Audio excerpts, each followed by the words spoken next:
ಶಾಲೆಯನ್ನು ನಾಶ ಮಾಡುವುದು ಇಂತಹ ಕೃತ್ಯವನ್ನೆಲ್ಲ ಮಾಡ್ತಾರೆ ಅಂತಾದ್ರೆ ನಮ್ಮ ಯಾಗಕ್ಕೆ ತೊಂದರೆ ಆಗ್ತಾ ಉಂಟು. ಹಾಗಾದ್ರೆ ಏನು ಮಾಡ್ಲಿ? ಇದಕ್ಕೊಂದು ಉಪಶಮನದ ದಾರಿಯನ್ನು ಕಾಣಲೇಬೇಕು. ಅಂತಾದ್ರೆ ಏನು ಮಾಡ್ಬೇಕು? ಅನ್ಯಥಾ ಶರಣಂ ನಾಸ್ತಿ ತ್ವಮೇವ ಶರಣಂ ಮಮ ತಸ್ಮಾತ್ ಕಾರುಣ್ಯ ಭಾವೇನ ಶಂಕರ ರಕ್ಷ ರಕ್ಷ ರಕ್ಷ ಮಾಂ. ಶಂಕರ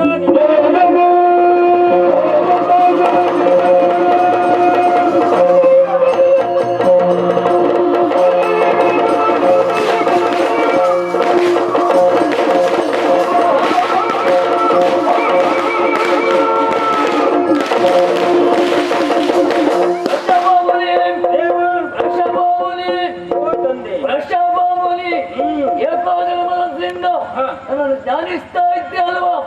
ಯಾರಿಂದ ಏನಾಯ್ತು?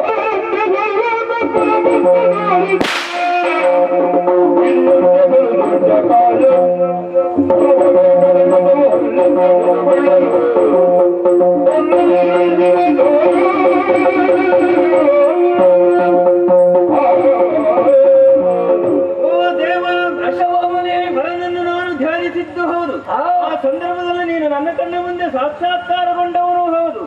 ಆದರೆ ಅಮ್ಮನಿಂದ ಅಮ್ಮನದವರೆಗೆ ಬೆಳೆದಂತಹ ದೀರ್ಘವಾದಂತಹ ಕಾಯ ನಿನ್ನದು. ಈ ಕಾಯವನ್ನು ನೋಡುವಾಗ ಹೃದಯದಲ್ಲಿ ಏನೋ ಒಂದು ರೀತಿಯಾದಂತಹ ಆತಂಕ, ಹೆದರಿಕೆ.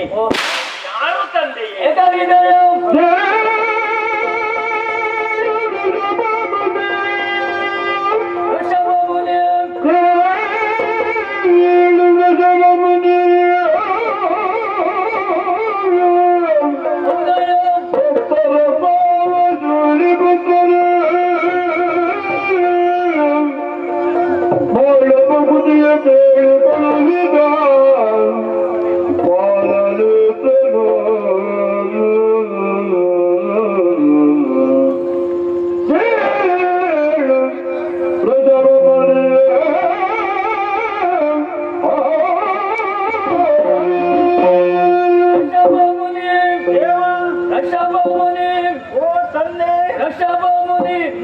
ನನ್ನನ್ನು ನೋಡಿ ನೀನು ಹೆದರಿದೆಯೋ?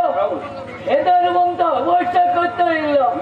ಹಾಗಂತ ನಾನು ಯಾರಂತ ತಿಳಿಯೋದಾದೆ ನೀನು. ನಾನೊಬ್ಬ ಸಾಮಾನ್ಯದವನಲ್ಲ. ಇನ್ನೊಂದು ಸಂದರ್ಭದಲ್ಲಿ ದಕ್ಷಿಣ ಒದಗಾಗಿ ಪರಮೇಶ್ವರ ತನ್ನ ಜಟೆಯನ್ನ ಸಿಟ್ಟಿನ ಬಲದಿಂದ ನೆಲಕ್ಕೆ ಅಪ್ಪಳಿಸಿದ ಕ್ಷಣವೇ ಸಿಟ್ಟಿನಿಂದ ಹುಟ್ಟಿದವ ಈ ವೀರಭದ್ರ.